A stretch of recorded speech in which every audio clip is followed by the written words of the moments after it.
acompañan.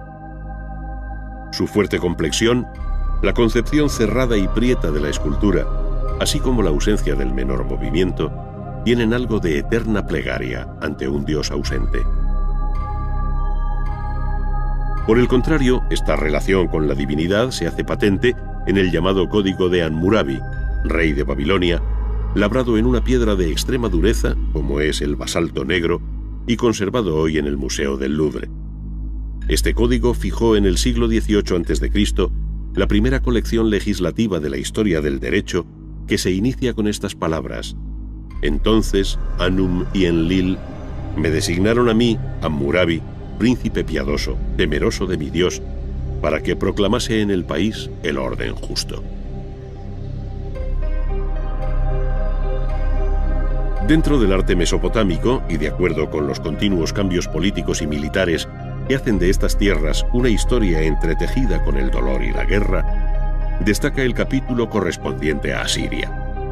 Su periodo más interesante terminó con la caída de Nínive en el 612 a.C., y en su haber se encuentra el palacio de Sargón II en Khorsabad, con sus entradas custodiadas por toros alados de rostro humano y muros revestidos de bajorrelieves en alabastro. En esta línea son igualmente inolvidables los relieves del palacio de Asurbanipal en Nínive, cuyo hieratismo descriptivo, pleno de silenciosa tensión, contrasta con las movidas escenas de caza de los relieves del palacio de Nimrud, la antigua Kalu, que mandó construir Ashurnasirpal II en el siglo IX a.C.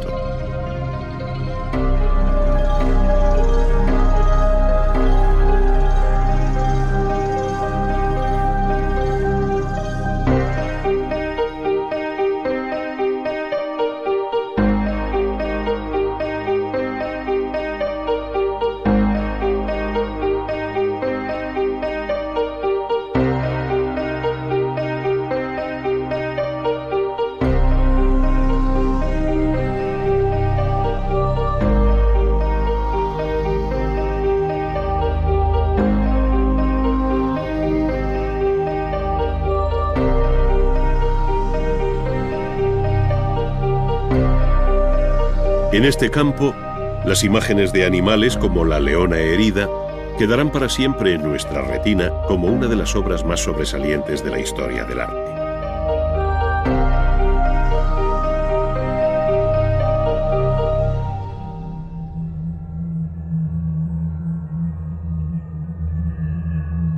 Aquella herida fatal parecía anunciar la sufrida por el propio imperio asirio ante la coalición de babilonios, escitas y medos que dieron lugar a una segunda edad de oro de Babilonia.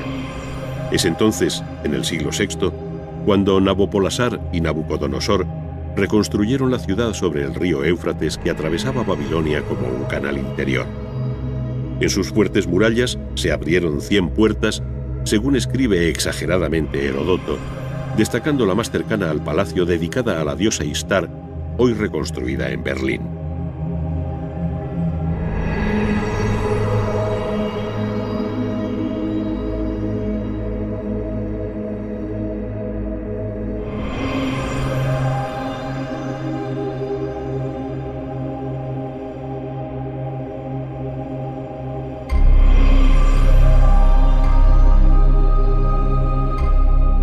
Su decoración en cerámica vidriada y polícroma enfatizaba el arranque de la vía de las procesiones que terminaba en el templo del dios Marduk sobre un formidable zigurat.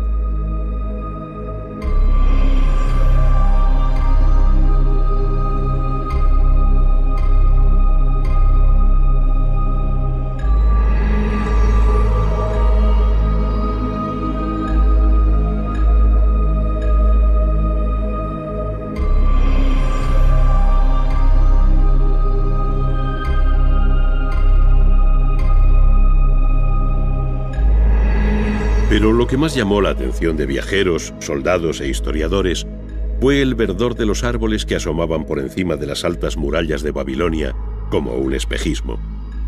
No era otra cosa que los míticos jardines colgantes con los que Nabucodonosor quiso mitigar la nostalgia del paisaje que vio crecer a la reina Amiotis, hija del rey de los Medos. Para ello se dispuso de suelo artificial sobre una estructura de pilares y bóvedas de ladrillo con un perfil escalonado.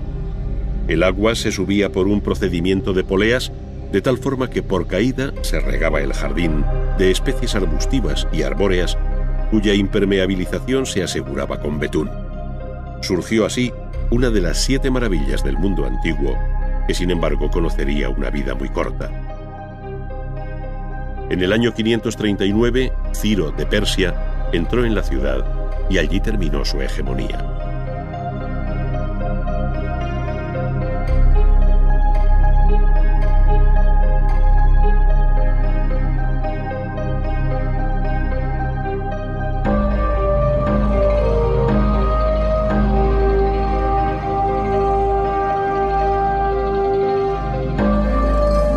Comenzaba entonces el último episodio político y artístico de esta tierra, el arte persa, en el que confluyen muchos de los rasgos que caracterizaron hasta entonces el arte mesopotámico. Los palacios o apadanas de Persépolis y Susa, en Irán, unidos a los nombres de Darío y Jerjes, señalan el final brillante de este imperio, coetáneo al arte clásico griego que sucumbió ante la llegada de Alejandro Magno, el vencedor de Darío III. Poco después, el mismo Alejandro decía adiós a la vida en la milenaria ciudad de Babilonia.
Es muy conocida la definición de Egipto como don o regalo del Nilo, según escribió el historiador griego Heródoto. Y es que efectivamente el río Nilo viene a ser la líquida columna vertebral de una cultura cuyo arte e historia se identifican de modo muy especial con su marco geográfico.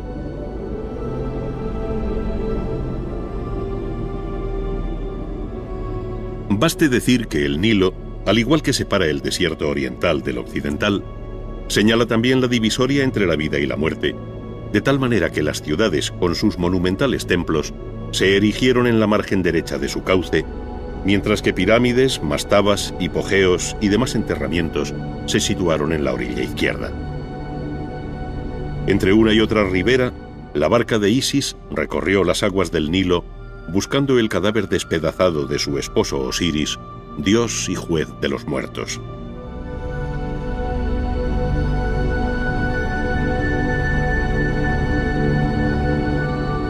Pero el agua también es vida, y el Nilo, en sus periódicas crecidas, proporcionó el limo fertilizante que convirtió sus orillas en un feraz vergel.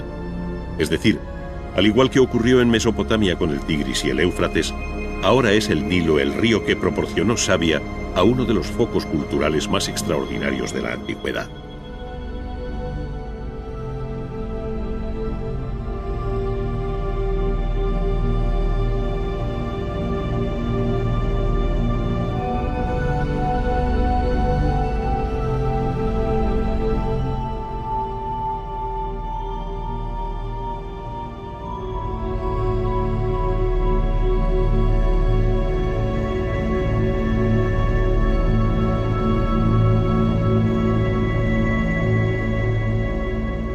A diferencia de Mesopotamia, el arte egipcio mantuvo siempre una unidad conceptual y estilística a lo largo del tiempo que parece sobrenatural, inmutable y siempre enigmática, que sobrecoge no solo por la perfección alcanzada en sus obras, sino por la vocación de eternidad con la que fueron concebidas.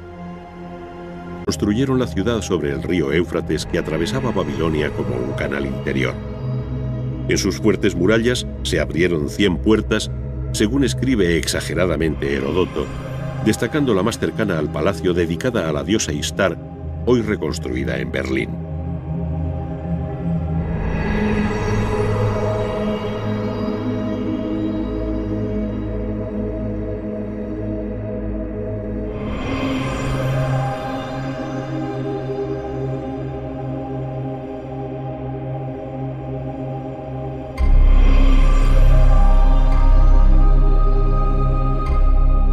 Su decoración en cerámica vidriada y polícroma enfatizaba el arranque de la vía de las procesiones, que terminaba en el templo del dios Marduk sobre un formidable zigurat.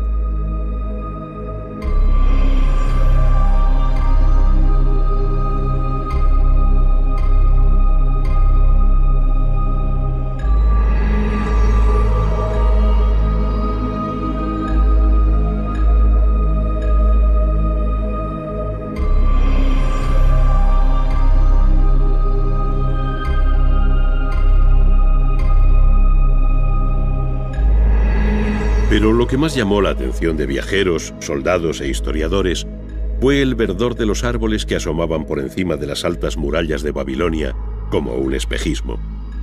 No era otra cosa que los míticos jardines colgantes con los que Nabucodonosor quiso mitigar la milenaria ciudad de Babilonia.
Es muy conocida la definición de Egipto como don o regalo del Nilo, según escribió el historiador griego Heródoto. Y es que efectivamente el río Nilo viene a ser la líquida columna vertebral de una cultura cuyo arte e historia se identifican de modo muy especial con su marco geográfico.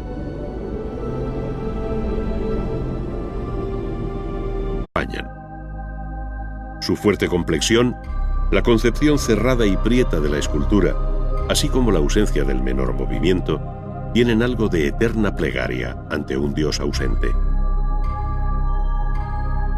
Por el contrario, esta relación con la divinidad se hace patente en el llamado Código de Hammurabi, rey de Babilonia, labrado en una piedra de extrema dureza, como es el basalto negro, y conservado hoy en el Museo del Louvre. Este código fijó en el siglo XVIII a.C. la primera colección legislativa de la historia del derecho, que se inicia con estas palabras: entonces Anum y Enlil me designaron a mí, Hammurabi, príncipe piadoso, temeroso de mi Dios, para que proclamase en el país el orden justo. Dentro del arte mesopotámico, y de acuerdo con los continuos cambios políticos y militares que hacen de estas tierras una historia entretejida con el dolor y la guerra, destaca el capítulo correspondiente a Asiria. Su periodo más interesante terminó con la caída de Nínive en el 612 a.C., y en su haber se encuentra el palacio de Sargón II en Khorsabad, con sus entradas custodiadas por toros alados de rostro humano y muros revestidos de bajorrelieves en alabastro. En esta línea son igualmente inolvidables los relieves del palacio de Asurbanipal en Nínive, cuyo hieratismo descriptivo, pleno de silenciosa tensión, contrasta con las movidas escenas de caza de los relieves del palacio de Nimrud, la antigua Kalu, que mandó construir Ashurnasirpal II en el siglo IX a.C.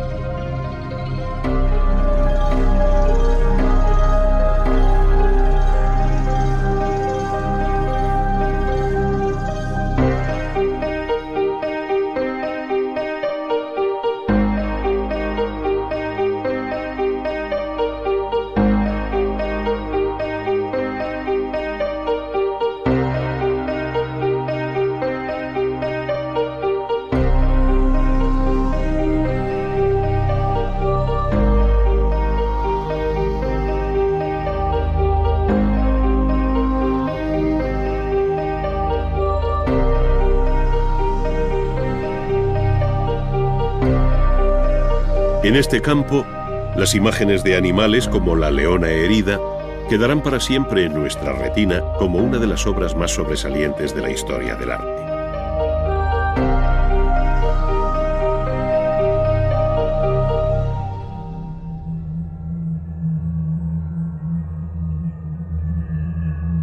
Aquella herida fatal parecía anunciar la sufrida por el propio imperio asirio ante la coalición de babilonios, escitas y medos que dieron lugar a una segunda edad de oro de Babilonia. Es entonces, en el siglo VI, cuando Nabopolassar y Nabucodonosor recorren la nostalgia del paisaje que vio crecer a la reina Amiotis, hija del rey de los medos. Para ello se dispuso de suelo artificial sobre una estructura de pilares y bóvedas de ladrillo con un perfil escalonado. El agua se subía por un procedimiento de poleas, de tal forma que por caída se regaba el jardín de especies arbustivas y arbóreas cuya impermeabilización se aseguraba con betún. Surgió así una de las 7 maravillas del mundo antiguo, que sin embargo conocería una vida muy corta. En el año 539, Ciro de Persia entró en la ciudad y allí terminó su hegemonía.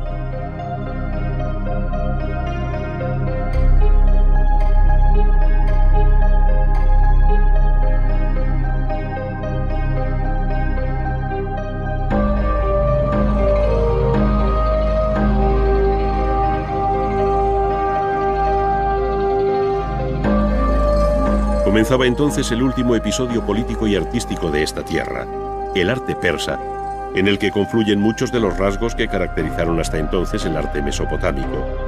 Los palacios o apadanas de Persépolis y Susa, en Irán, unidos a los nombres de Darío y Jerjes, señalan el final brillante de este imperio, coetáneo al arte clásico griego que sucumbió ante la llegada de Alejandro Magno, el vencedor de Darío III. Poco después, el mismo Alejandro decía adiós a la vida en la